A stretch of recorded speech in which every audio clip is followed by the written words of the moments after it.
Magandang buhay sa lahat. Enrique Hill ganap sa BYS Fashion Week.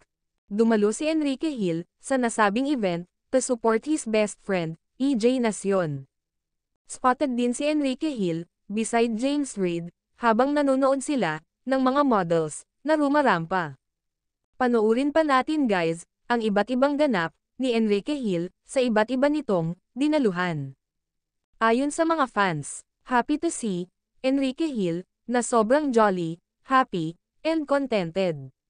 Kabaliktaran sa sinasabi ng mga bashers na malungkot na ngayon si Enrique Hill at nawawalan na ng gana.